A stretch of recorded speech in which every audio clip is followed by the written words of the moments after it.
이튿날 예수께서 갈릴리로 나가려 하시다가 빌립을 만나 이르시되 나를 따르라 하시니 빌립은 안드레와 베드로와 한 동네 벳세다 사람이라. 빌립이 나다나엘을 찾아 이르되 모세가 율법에 기록하였고 여러 선지자가 기록한 그 일을 우리가 만났으니 요셉의 아들 나사렛 예수니라. 나다나엘이 이르되 나사렛에서 무슨 선한 것이 날 수 있느냐. 빌립이 이르되 와서 보라 하니라. 예수께서 나다나엘이 자기에게 오는 것을 보시고 그를 가리켜 이르시되 보라, 이는 참으로 이스라엘 사람이라. 그 속에 간사한 것이 없도다. 나다나엘이 이르되 어떻게 나를 아시나이까. 예수께서 대답하여 이르시되 빌립이 너를 부르기 전에 내가 무화과 나무 아래에 있을 때 보았노라.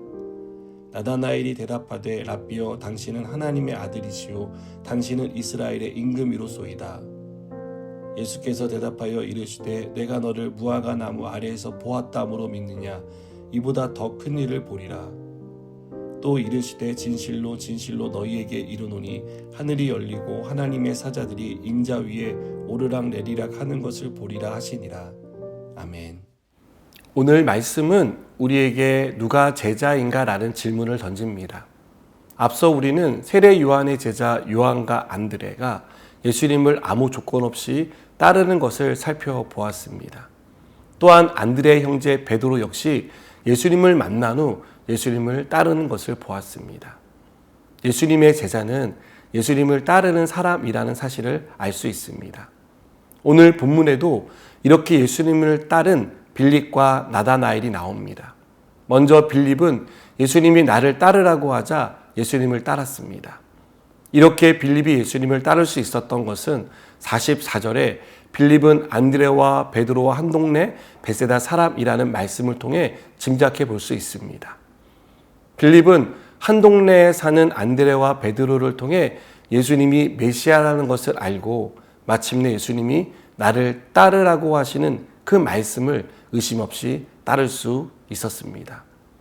이후에 빌립은 나다나엘에게 예수님을 메시아로 소개합니다. 그러자 나다나엘은 나사렛에서 무슨 선한 것이 날 수 있느냐라고 반문합니다. 나다나엘이 이렇게 반응한 것은 나사렛은 이스라엘 역사상 한 번도 걸출한 인물을 배출한 적이 없는 외딴 시골 마을이었기 때문입니다. 나다나엘을 포함해 유대인들은 메시아에 대한 환상을 가지고 있었습니다. 이들이 생각하는 메시아는 강력한 리더십과 능력을 가지고 로마의 압제로부터 해방시켜줄 왕이라고 믿었습니다.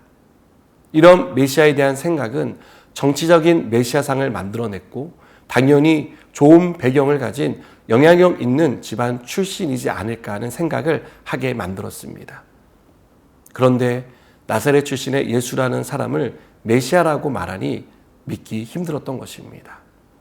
그러나 빌립은 나다나엘의 시큰둥한 반응에도 와보라며 예수님께 그를 데려갑니다.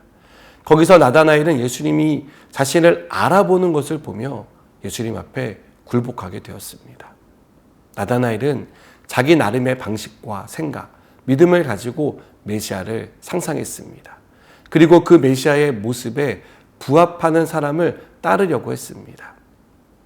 예수님은 나다나엘과 제자들에게 50절에서 내가 너를 무화과 나무 아래서 보았다므로 믿느냐? 이보다 더 큰 일을 보리라고 말씀합니다. 이것은 무엇을 가리킵니까? 제자만 경험할 수 있는 은혜가 있다는 것을 가리킵니다. 예수님을 따르는 사람만 할 수 있는 일이 있다는 것을 가리킵니다. 저는 우리가 주님의 제자로 살아갈 때 이보다 더 큰 일을 보게 될 것이라고 믿습니다. 주님이 우리를 통해 이루시는 구원의 역사가 나타날 것입니다. 우리를 통해 죽은 영혼이 살아나게 될 것입니다. 우리의 삶이 복음을 증거하는 삶이 되고 우리가 증거하는 그 복음을 통해 사람이 살아나고 나라를 살리는 일이 일어나게 될 것입니다. 여러분, 주님의 제자로 살아가는 저와 여러분이 되었으면 좋겠습니다. 우리에게 주어지는 것이 아무것도 없다고 해도 이미 우리가 얻은 구원이 가장 큰 선물이고 가장 큰 축복이라고 믿고 제자로 부르신 주님만 따라가는 저와 여러분이 되었으면 좋겠습니다. 그래서 우리를 통해 더 많은 사람이 하나님의 더 큰 일들이 이루어지는, 구원의 역사를 이루는 그 일 가운데 우리가 쓰임받게 되기를 축복합니다. 기도하시겠습니다. 하나님, 주님을 온전히 따르는 주님의 제자가 되게 하셔서 주님이 우리를 통해 이루고자 하시는 구원의 역사를 이루어 주시옵소서. 예수님의 이름으로 기도드립니다. 아멘.